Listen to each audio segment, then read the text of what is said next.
Hey everybody, it's Amy here. Today we're going to be talking about essential oils for pregnancy, babies, and kids. It's a pretty broad topic. There's a lot of information there, but I wanted to include as many people as we could as far as this topic is concerned. And even if you're not a mom to littles or in that stage of life, I'm sure that you have little ones in your life that you love, or you know somebody who's at that stage. So this is just an area that I'm really passionate about. And I just want to do another little disclaimer that I don't want that passion to come off the wrong way, and I don't want to offend anybody, but I'm very, it's very important to me to pursue natural options for especially like myself and my daughter. And I would assume that if you're listening to this webinar, that you're probably pretty passionate about natural options too. And if you're not, maybe you'll learn something. But again, I don't want to offend anybody, but this topic is really important to me, and it's close to my heart. So it's my disclaimer. So I'm going to share my screen, and we should be able to get started.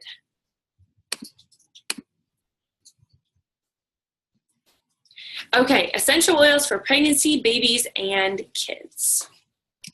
The plan for today, we're going to talk about is can you use essential oils maybe when you're pregnant or with little ones? Is it safe? Tips for using essential oils with littles. Oils that you might use for pregnancy support, baby support, and kid support. I want to talk a little bit about what are, in my opinion, some must-haves. A call to action, and I also have a recipe book for you as well as some recommended resources. So this right here is a quote from Dr. David Hill, and he's doTERRA's Chief Medical Officer and the Chairman of the Medical Advisory Board. And this is in the beginning of the living magazines that doTERRA puts out. He does a Q&A, and a couple issues back, one of the questions posed was, is it safe to use essential oils during a pregnancy? And this is what he said. A great benefit of essential oils is that they are safe and effective throughout every phase of life, including pregnancy. Due to the mild, non-irritating nature of many essential oils, they can be used confidently during this time. And then he talks a little bit about maybe specific oils that you might use. And at the end, he says, it's also important to remember that during pregnancy, many women are especially sensitive. Adapting quantity, application methods, or dilution ratios may be necessary to accommodate these heightened sensitivities. I guess I feel like, I know he's answering specifically about pregnancy, but I feel like people tend to get a little bit out of shape about using oils on kids too, babies and kids. So I feel like it kind of covers all of that. But there are pregnant, women using, chewing gum. Gum has essential oils in it, or using shampoos and personal care products that have essential oils in it. And nobody's questioning that.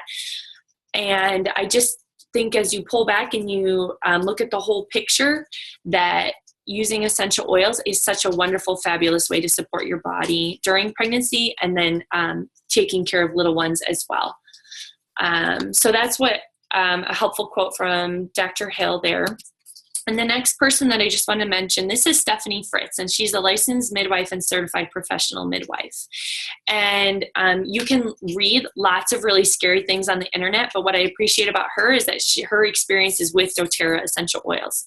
So this is a quote out of her book. Many books debate which, if any, essential oils are safe during pregnancy. You may read that there are studies showing that certain oils can cause spontaneous abortions or miscarriages and can cause uterine contractions.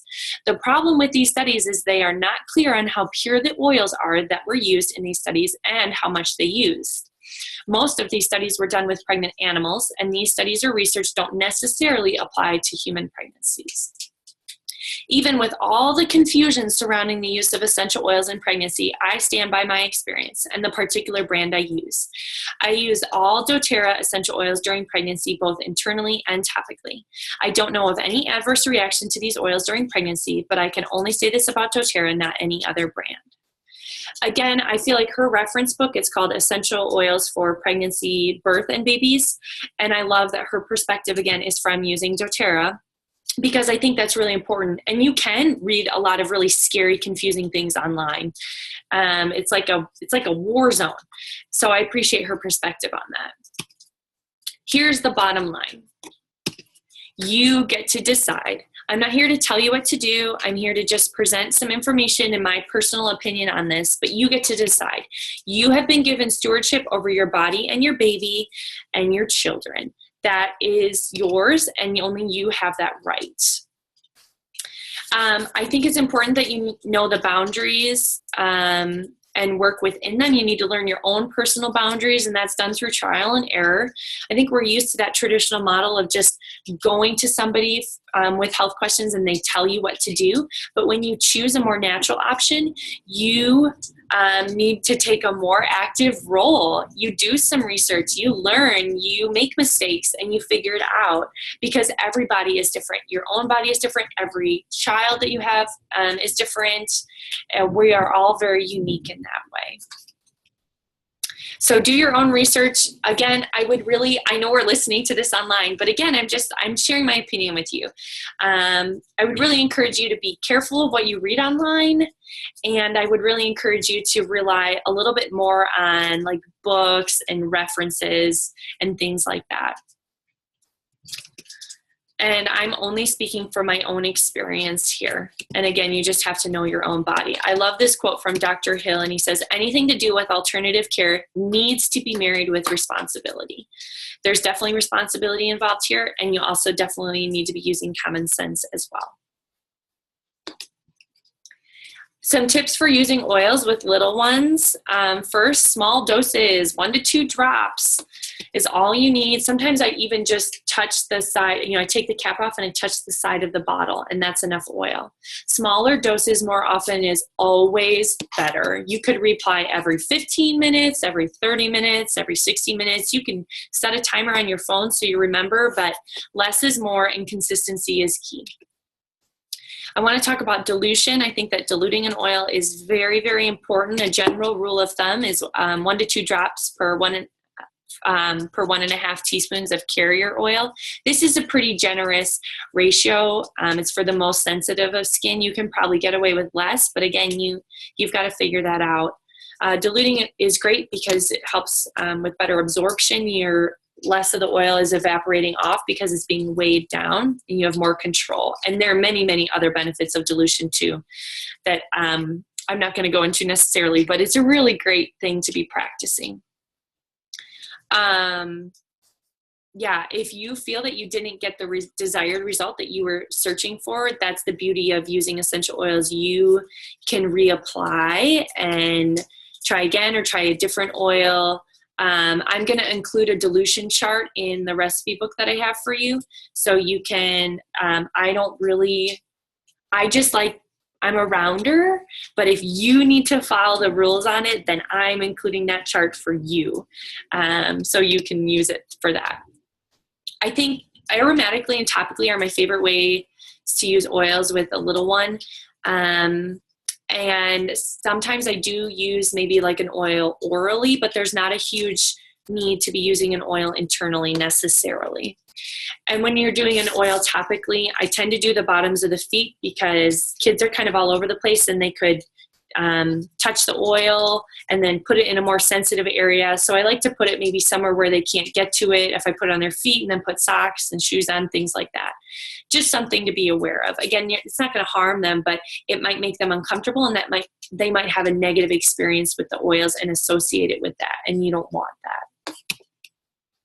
Some oils for pregnancy support. So the following are issues that either I used an oil for or that I've helped somebody use an oil for, but there's so many options that you have.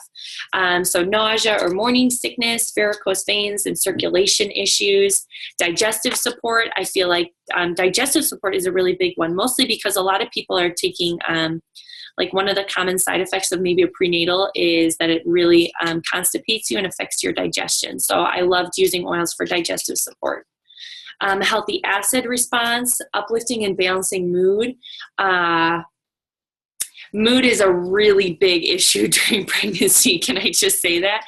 So it's great to have a natural option to care for yourself in that way. Soothing for your muscles, your body's doing a lot, and healthy skin and stretch mark prevention as your belly grows and as things change. Into labor, you can use relaxing or energizing oils depending on what your need is. There are oils for pain relief. There's a great recipe for back labor. There are oils for effective contractions, oils for reducing bleeding, oils to promote healing, etc. So many things. So I just love that you have the option to use oils for all those health concerns. Baby support, umbilical cord healing is a great one. Calming, crying, or colic, you can use oils for that. Healthy acid response, you can use oils. Cradle cap, diaper rash, congestion or cough, a fever, jaundice, runny nose, teething. It's a big one. That's our life right now. Constipation and digestive support. I feel like little ones' tummies can really give their parents a run for their money. So it's great to use oils for that. And there are many other ways as well.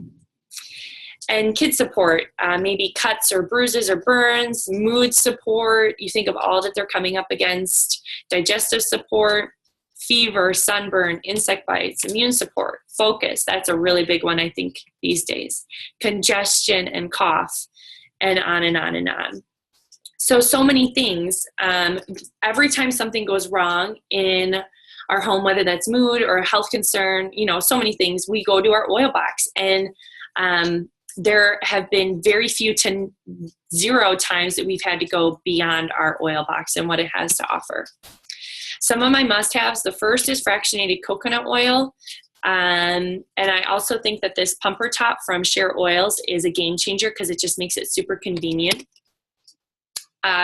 Fractionated coconut oil I love because it's very light and non-greasy, and naturally on its own it has some antimicrobial properties, so that's really great.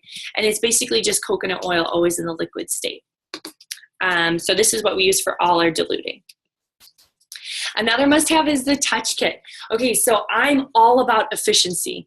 I think that when I have to, I'll make my own roller bottle of my own blend of oils, and sometimes I still do that. But these roller bottles are amazing. They're the top 9 oils scientifically diluted to be appropriate for all ages. So we have this whole kit on Whitney's changing table, and they tend to migrate around the house because Gary and I love to use them too. But they're just a game changer. It's so convenient to just roll off the top, roll on what oil she needs, and be good to go. I love, love, love them. You can buy them as a kit. You can buy them individually. You have lots of options, but these are so helpful. I think they make the best gift for somebody. I cannot say enough about how helpful they are to have around. A couple other helpful tools that I like to have on hand. Spray bottles. I think, whether you're doing an insect repellent or a diaper rash or a stain remover or hand cleansing spray, it's so great to have spray bottles around. Or you can even get these spray tops that will screw on top of your 15 milliliter bottles, so your empty oil bottles, or full if you want to do it that way. You can obviously buy empty roller bottles. You can get them all over the place. You can get them on Amazon. There's lots of companies that make them. You can get big ones, small ones, colored ones. You can get plastic roller balls or metal or stainless steel ones. So lots of options there. You can have fun with that. But I think it's good to have some on hand. And I also like having these dropper caps on hand. So maybe especially a thicker oil, vetiver, cedarwood, sandalwood, or myrrh. It's nice to be able to control. It's easier to get the oil out with a dropper top because they're so viscous and thick that it takes a while for them to come out of the traditional orifice reducer. And it also just gives you greater control of how many drops you're using. So these are some tools that I really like to have on hand. I just feel like as parents, and we just there are so many responsibilities we have and so many things that to me weigh pretty heavily on me. But one of the biggest one is teaching our kids how to care for themselves and empowering them in that way. So this little toolbox here, I feel like I want them to have tools in their toolbox that they can go to and use. So whether that's an oil or roller bottle in their pocket that they can use when they feel anxious at school, or when they're struggling to focus at school, or when they know that they're worked up and they know that they can reach for their lavender. I want our kids to see us taking care of our health that way, to model that for them. And then I want to empower them that, like, this is how you can take care of your health. Because I don't think that healthcare is headed in a really great direction. I really don't. And I want to equip our children with ways to care for themselves. And I feel like these essential oils are a perfect way to be doing that. So, maybe you take one kid at a time or one issue at a time and develop a plan or a roller bottle or an oil protocol and help them understand and help empower them so they feel like there's something that they can do to help take care of issues. I have for you a recipe book that I put together and also recommended resources. It's at my website, so if you click on that link, it should take you over to my website and you can download all that from there. Okay. So that's it. Pretty shortened rendition of essential oils for pregnancy, babies, and kids. But there's so much out there. There really is. So take some time, get your reference books out, or order reference books if you don't have them, and do a little research and take back control of that area of your life. It's a really fun process. It might feel overwhelming at first, but it's really an amazing thing. So I hope that helps you understand the whole topic a little bit better. And I really do your own research and look into it on your own. I think you'd be really surprised what you can take care of in your own home with your essential oils. So thanks, everybody.